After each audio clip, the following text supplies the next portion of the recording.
começo fazendo essa pergunta que está aí: para que estou aqui? Se você viu o anúncio, se você viu em algum lugar, você talvez pensou, né, já em algumas questões que você pode ter, assim, será que eles vão falar sobre esse assunto? Será que eu vou conseguir ter a minha dúvida a respeito desse assunto sanada? Mas eu quero tranquilizar o coração de vocês, que hoje, se você veio com 10 dúvidas, eu quero que você saia com 15. Amém? Vixe, ninguém falou amém, ó. Essa é vamos dizer assim, a temática de hoje. Esse para que estou aqui não é no sentido de responder vocês para que vocês estão aqui, é de levantar essa pergunta para vocês. Por que que você está aqui? O que você está fazendo aqui? Por que você saiu da sua casa nesse domingo? Se vocês não sabem, a previsão avisou que a gente está chegando uma frente fria nova, vai baixar a temperatura em São Paulo a partir de hoje e amanhã.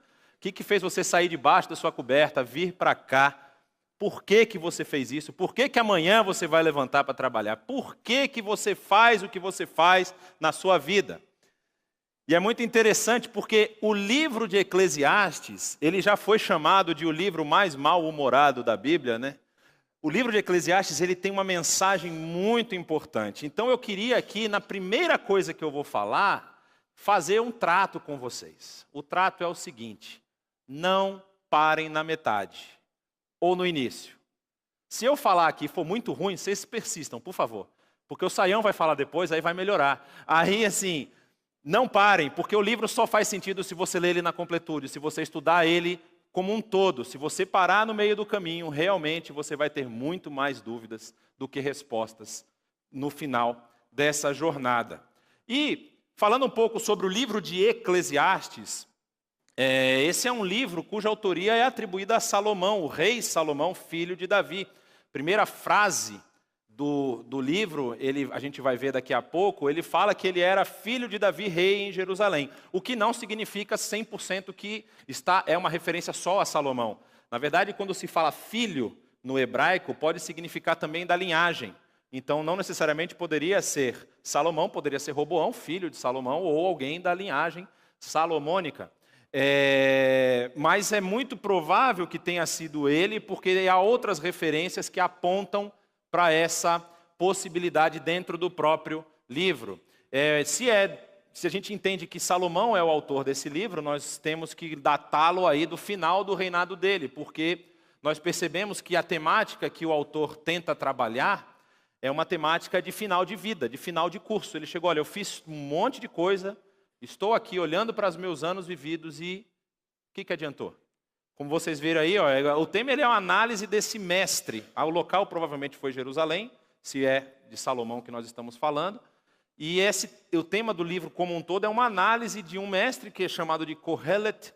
No hebraico, essa palavra ela já foi discutida algumas vezes. Ela deriva de um verbo chamar, o verbo kahal no hebraico. Então essa palavra vem daquele que chama e daquele que fala. Só que na versão Septuaginta, na versão grega, foi traduzido por Eclesiastes, que tem a ver com eclesia, que é a assembleia. Então, assim, a ideia é de que esse é alguém que fala para uma assembleia, mas não necessariamente um pregador, alguém que traz uma mensagem, ou um profeta, alguém que traz uma mensagem de Deus. É alguém que fala sobre sabedoria comum. Por isso que o livro trabalha tanto essa questão da sabedoria comum, da sabedoria do nosso dia a dia, de como nós vemos e como nós percebemos as coisas. E ele, com muitos dias já vividos, ele tem ele faz análise desses empreendimentos do ser humano nessa tentativa de querer romper com as suas limitações terrenas, ou seja, ele avalia qual é como é que se diz? Vixe, sumiu a palavra mesmo. Qual é a validade do trabalho do ser humano? Qual é a validade do ser humano adquirir bens? Qual é a validade do ser humano ter prazeres? Qual é a validade do ser humano ter sabedoria? Qual é a validade de tudo isso? Para que isso tudo vale? E eu já quero dizer para vocês que eu acho que a resposta que vocês talvez esperem, vocês não vão encontrar nesses 2 primeiros capítulos que nós vamos analisar hoje. E o texto, ele começa justamente, como eu falei, dizendo o seguinte, Ele diz, nada tem sentido. As palavras do mestre, filho de Davi, rei em Jerusalém. Que grande inutilidade, diz o mestre. Que grande inutilidade, nada faz sentido. E o hebraico aqui, ele é muito interessante. Essa palavra inutilidade, que foi traduzida para o português como inutilidade, talvez se você ler uma versão anterior, você já viu, vaidade de vaidades, tudo é vaidade. É uma palavra muito complicada de você dizer exatamente qual é a tradução, porque ela tem um sentido de vazio. Ela tem um sentido de como se fosse um sopro, como se fosse uma neblina. É isso que a palavra se chama Havel. E a palavra Havel é também o nome do segundo filho de Adão e Eva. É a mesma palavra. O Havel que está aqui é o mesmo Havel que está lá em Gênesis capítulo 4. E essa palavra significa algo, vamos dizer assim, que não tem consistência, que não se sustenta. E por que isso é interessante? Porque aqui não está simplesmente o Havel, aqui está uma locução nominal, que se chama Havel Havalim no hebraico. E quando você tem uma palavra com o seu construto, que a raiz é a mesma, ele está querendo jogar como se fosse um superlativo. Então, por exemplo, quando você vai falar da santidade, do Kadosh, Kodesh, Kodeshim, você está falando do Santo dos Santos, aquela região do templo onde era só o sacerdote entrar uma vez por ano para poder oferecer o sacrifício pelo povo. Aqui é justamente a mesma ideia. Então, o mestre ele está dizendo, olha, o que eu vou falar agora para vocês é a coisa vazia das mais vazias. É a coisa que não se sustenta. É a coisa que é o suprassumo da vaziez, se eu posso utilizar esse verbete. É o máximo de não ter sentido que eu posso mostrar para vocês. Então, você já coloca a sua mente nessa perspectiva. O autor ele já está dizendo, olha, eu vou falar de uma coisa que vocês vão perceber que não tem sentido nenhum. Que grande inutilidade. Nada faz sentido. O que o homem ganha com todo o seu trabalho em que tanto se esforça debaixo do sol? Gerações vêm, gerações vão, mas a terra permanece para sempre. A terra não muda. O sol se levanta, o sol se põe e depressa volta ao lugar de onde se levanta. Ou seja, essa visão cíclica que ele está tendo das situações onde os seus olhos alcançam. Isso a gente chama de visão fenomenológica. Ele olha os fenômenos, ele olha as coisas que estão acontecendo e ele vê, olha, é tudo cíclico. O vento sopra para o sul e vira para o norte e dá voltas e voltas, seguindo sempre o seu curso. Também, novamente, sempre nessa visão cíclica. Todos os rios vão para o mar, contudo, o mar nunca se enche. Ainda que sempre corram para lá voltam a correr. Todas as coisas trazem canseira. O homem não é capaz de descrevê-las, os olhos nunca se saciam de ver, nem os ouvidos de ouvir, ou seja, não chega a um ponto final, as coisas sempre se repetem. O que foi, tornará a ser, e o que foi feito, se fará novamente. Não há nada de novo debaixo do sol. Haverá algo que possa se dizer, veja, isso é novo. Não, já existiu há muito tempo, bem antes da nossa época. Ninguém se lembra dos que viveram na antiguidade, e aqueles que ainda virão tampouco serão lembrados, pelos que vivem depois deles. E aí você percebe como ele tem esse tom, vamos dizer assim, pessimista. Esse tom que não consegue encontrar uma razão, um sentido para as coisas que ele vê. E é muito interessante porque a nossa sociedade caminha muito parecido com essa visão que ele aponta aqui. Porque quando nós vemos como o ser humano consegue se desconectar das realidades da vida, nós percebemos que ele só faz isso a partir de elementos externos que ele joga para a sua existência. Então, por exemplo, para dar sentido à sua vida, ele muitas vezes vai buscar prazeres. Que prazeres? Bebidas, entorpecentes, Nunca se vendeu tanto entorpecente na história, apesar de sempre existir. Não pensem que as drogas são um problema da sociedade moderna, pelo contrário, sempre existiram, mas assim, nunca se vendeu tanto. Nunca se foi tanto a atendimentos psicológicos, a atendimentos psiquiátricos. Nunca se encerrou tanto a vida. A gente fala isso aqui de vez em quando e as pessoas parece que não acreditam. O Brasil é um dos países que tem um alto índice de homicídios, mas não se compara o índice de homicídios mundiais com o índice de suicídios. Os índices de suicídios já ultrapassaram o índice de homicídios no mundo. Você pega os países que são considerados países de primeiro mundo, eles têm uma proteção para que o indivíduo não avance, não ultrapasse o que eles chamam de direito do outro. Ou seja, eu protejo o outro de ser morto, por exemplo. Eu diminuo a quantidade de homicídios, de assassinatos. Mas eu não impeço que ele tire a própria vida. E o índice nessas regiões de pessoas que estão tirando a própria vida é altíssimo. Países como os países da Escandinávia, por exemplo, onde a criança ela já sabe que o seu futuro está garantido. Ela vai ter escola, ela vai ter saúde, ela vai poder se formar, ela vai poder fazer excelentes cursos.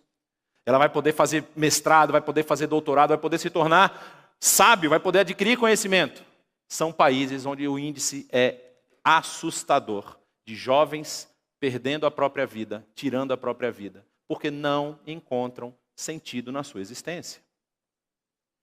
E essa falta de sentido, ela é suprida por outros elementos, ou seja, se eu muitas vezes não consigo encontrar algo que me dê prazer, algo que, vamos dizer assim, sacie esse desejo, essa vontade de eu entender o meu sentido, de eu entender a minha posição, a minha situação, a minha importância na sociedade que eu vivo, eu vou buscar alguma coisa que tire minha mente disso. Então eu vou ter que desconectar de alguma outra forma. E é interessante que o autor do texto de Eclesiastes, ele, antes dele chegar e falar assim, olha, realmente não tem sentido, não vale a pena fazer nada, vou me suicidar, vou acabar com a minha vida porque não tem nada disso, ele fala assim, não, deixa eu fazer uma análise mais profunda. Deixa eu caminhar um pouco para ver se eu encontro alguma coisa que me traga essa resposta. E aí ele começa a se afundar na sabedoria. Ele fala, vou adquirir sabedoria porque de repente eu consigo encontrar uma resposta para tudo isso. Aí ele fala, ó, mais uma referência que aponta para ser Salomão, o autor. Eu, o mestre, fui rei em Israel e em Jerusalém. Dediquei-me a investigar e a usar a sabedoria para explorar tudo o que foi feito debaixo do céu. Que fardo pesado Deus pôs sobre os homens. Olha que conclusão ele chega.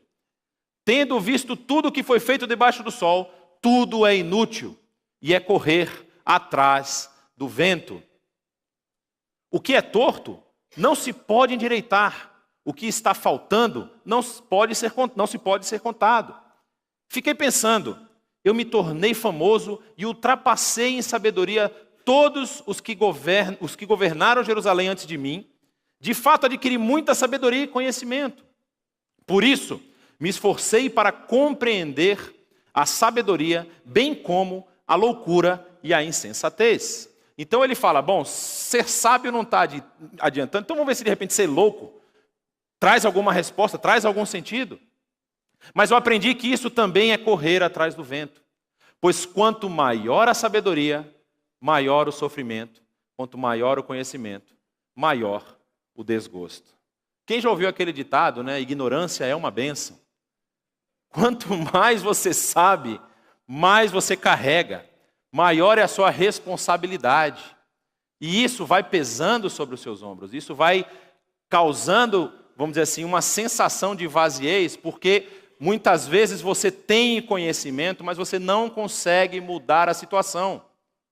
Quantas vezes você já encontrou, por exemplo, nos relacionamentos que nós fazemos na nossa caminhada, pessoas que estão enfrentando dificuldades no relacionamento, seja um relacionamento conjugal, seja num relacionamento de amizade, e você já passou por aquele caminho, ou já viu aquilo e fala, cara, não é por aí, minha querida, não é nesse caminho, não faça isso, não faz isso, porque o final, eu já vi, isso acontece e vai dar nisso, e a pessoa não muda. Isso não dá uma sensação de incapacidade, de impotência, de você falar assim, pô, falei tantas vezes para o cara não fazer aquilo, o cara foi lá, ainda quebrou a cara, ainda vai botar a culpa em mim.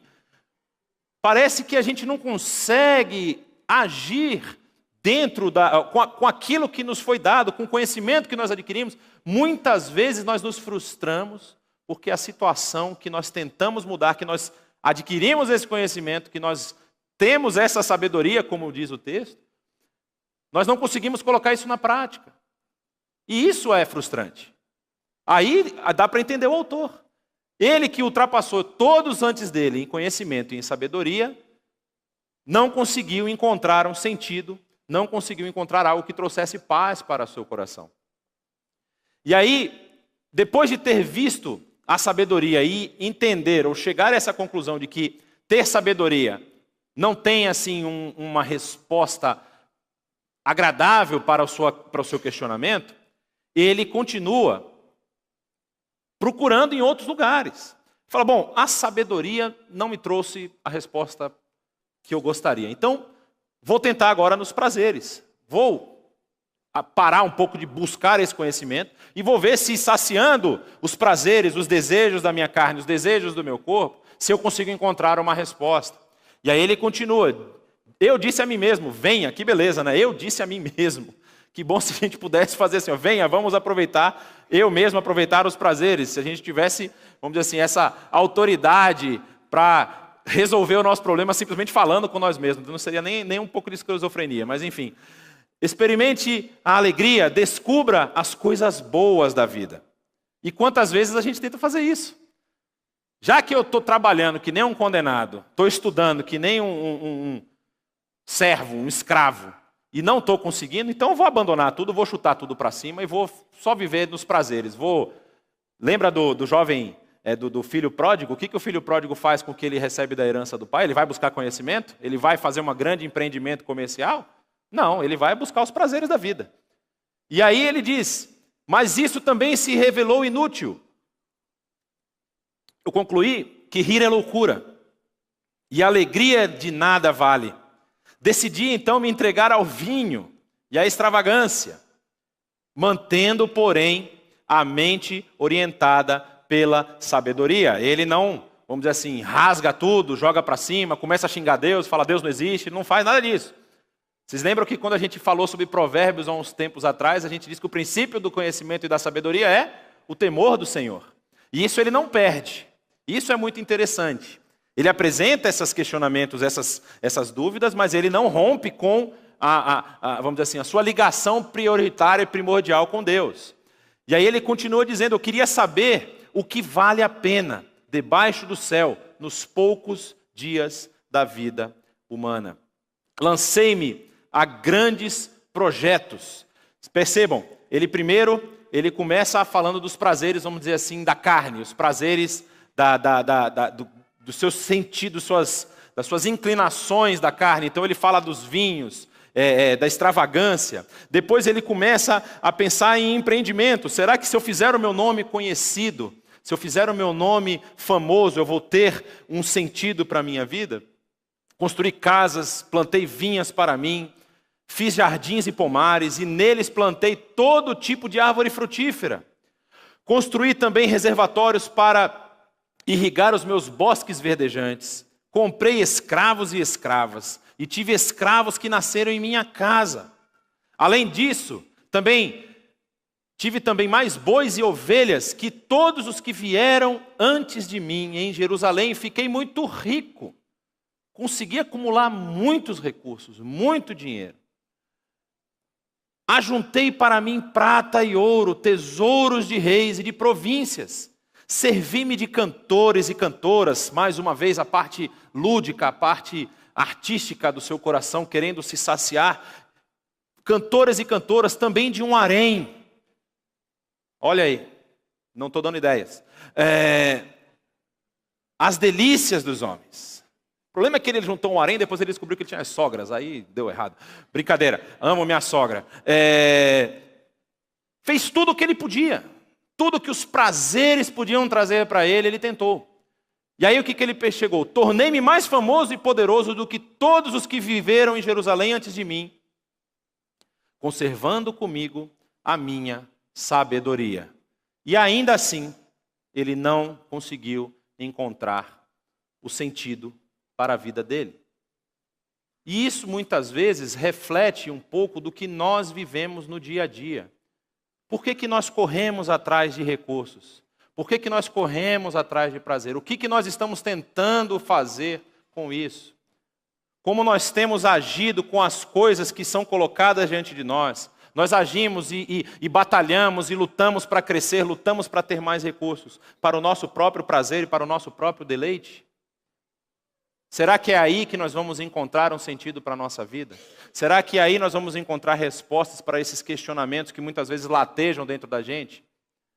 Porque, assim, é muito fácil, e talvez a palavra fácil não seja a melhor, é bem possível eu me manter, me colocar dentro de um grupo, de uma forma, agir de uma forma para parecer que está tudo bem.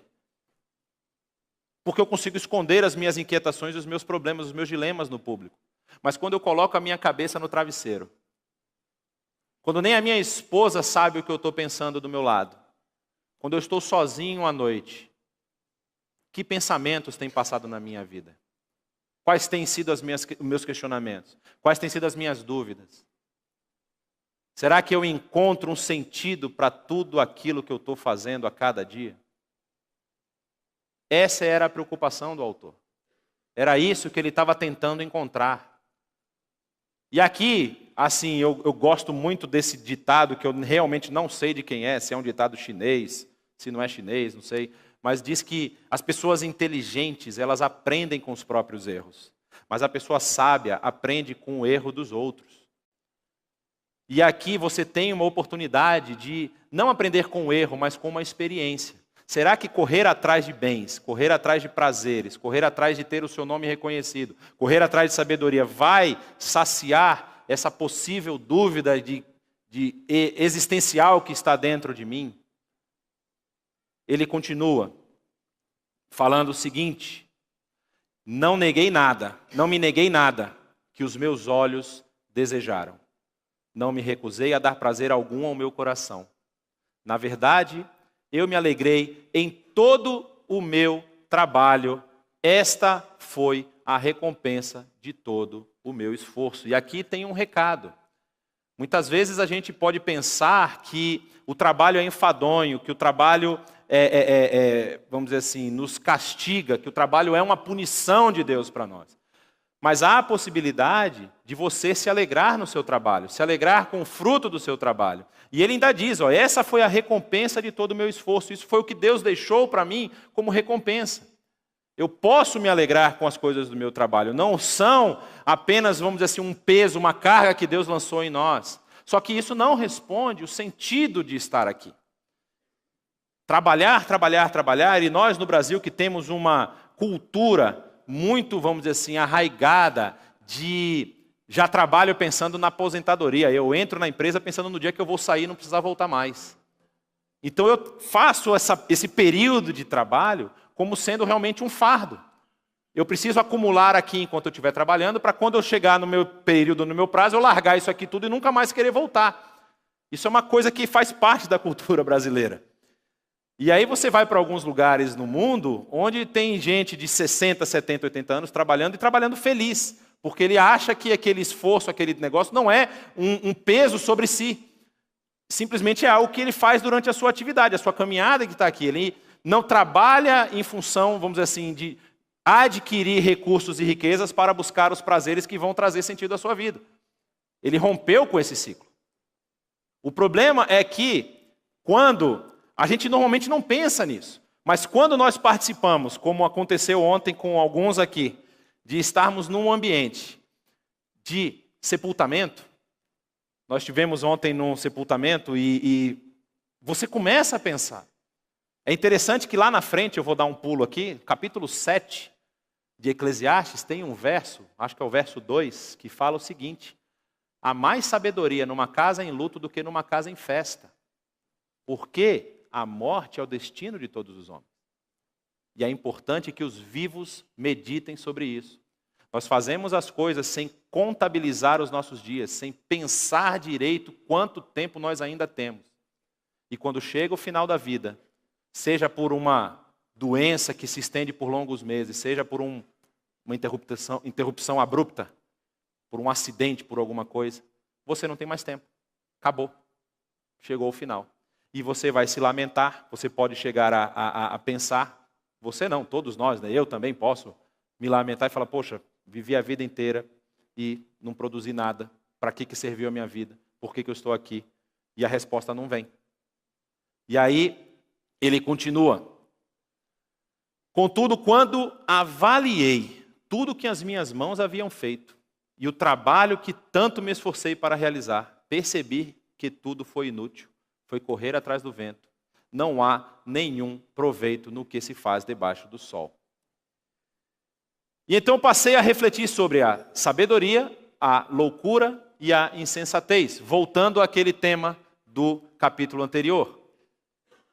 O que pode fazer o sucessor do rei, a não ser repetir o que já foi feito?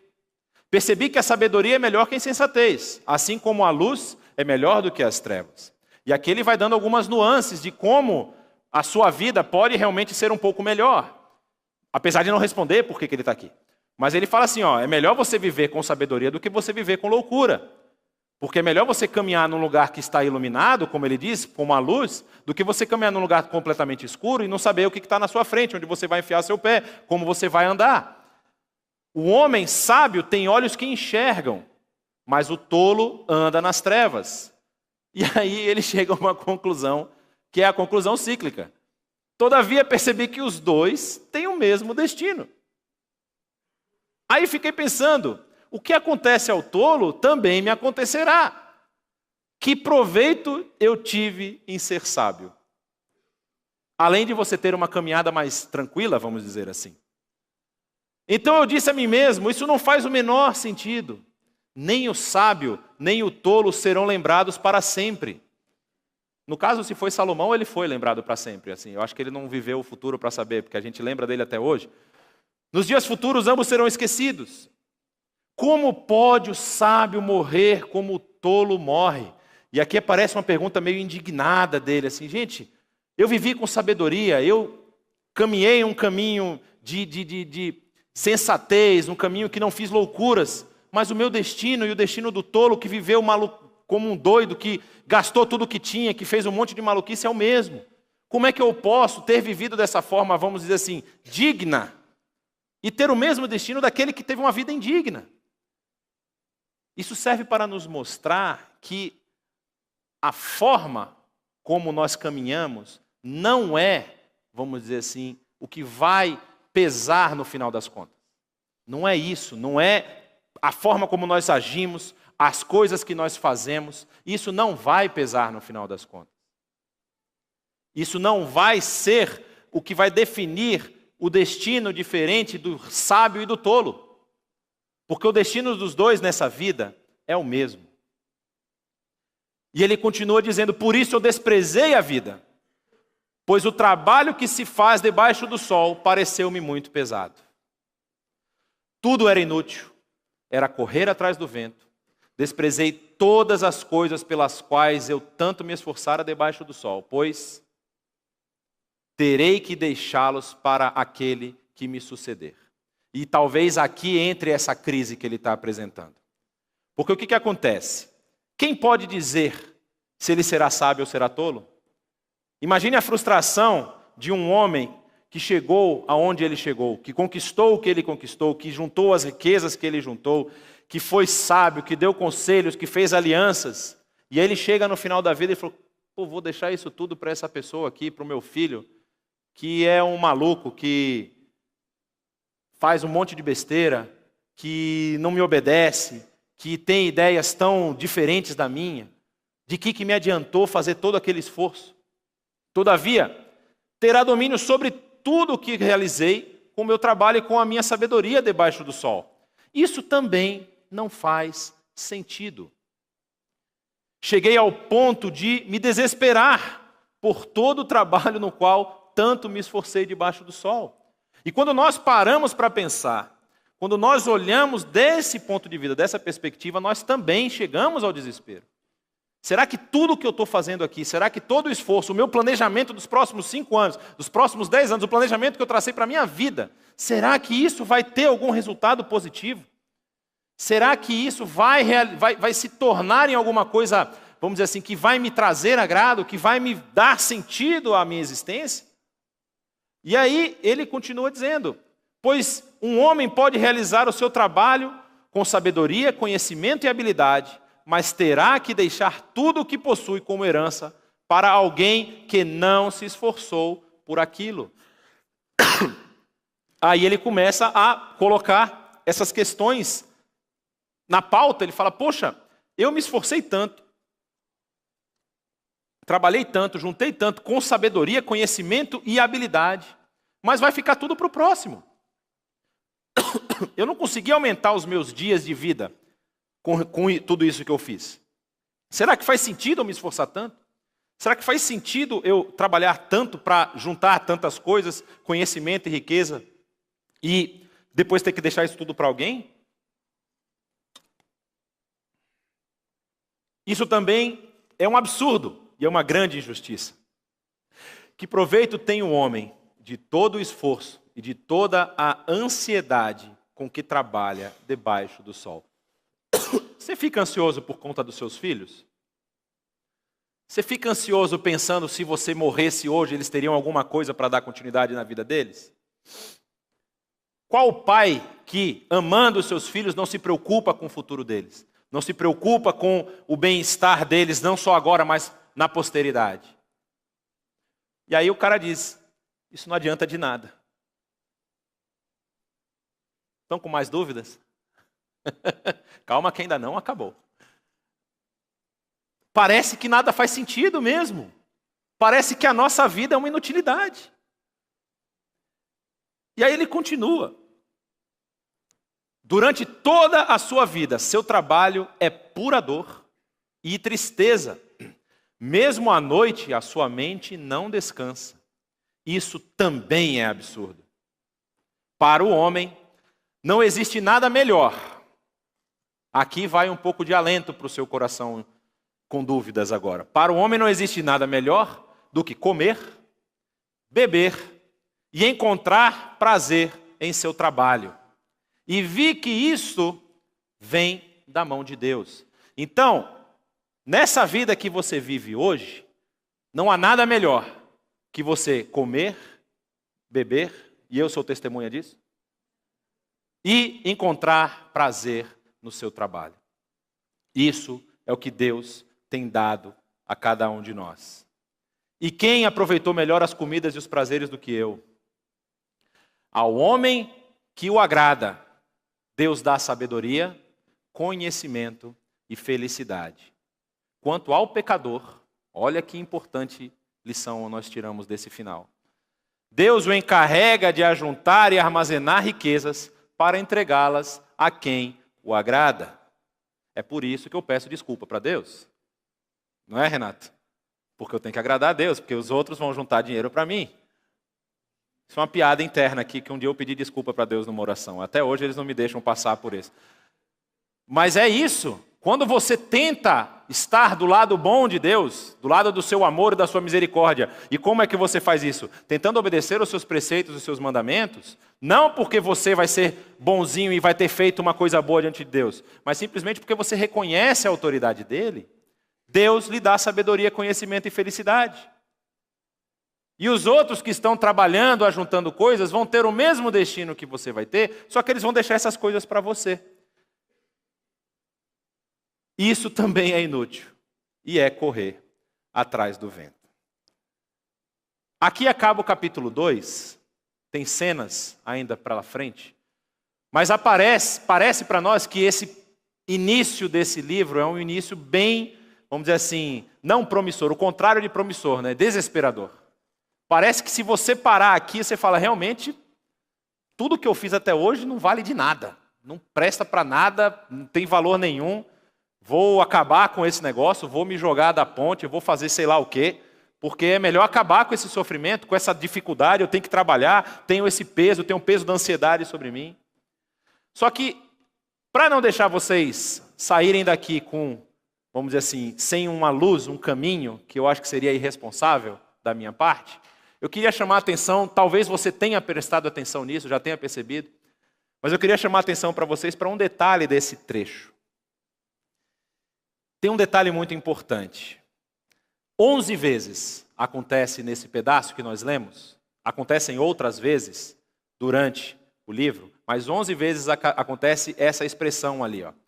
Capítulo 1, verso 3, aí tem lá, tanto se esforça debaixo do sol, não há nada de novo debaixo do sol, tudo que é feito debaixo do céu, que é feito debaixo do sol, o que vale a pena debaixo do sol nos poucos dias do ser humano. Aí ele vai, aqui tem as outras ocorrências, toda a visão inicial apresentada pelo mestre, pelo Kohelet, ela é uma visão debaixo do sol. Se você for procurar sentido na sua vida, no que está abaixo do sol, como nós vimos, você não vai encontrar. Mas existe uma instância acima do sol. Uma instância que se relaciona com aquilo que é insondável, que é incompreensível. Nós não temos condições de compreender na sua totalidade. Nós não temos condições de abarcar todo o conhecimento que há acima do sol. E é lá que nós vamos encontrar a resposta para a nossa vida. Mas isso são cenas do próximo capítulo. Que Deus abençoe cada um de vocês. Que vocês não se frustrem e abandonem os empregos de vocês. Por favor. Ainda vai botar a culpa no pastor. Foi o Jonatas que falou que não valia nada, então eu larguei. Continuem. Nos próximos domingos vocês vão entender que há um sentido, há um caminho a ser percorrido para que você encontre o sentido da sua vida.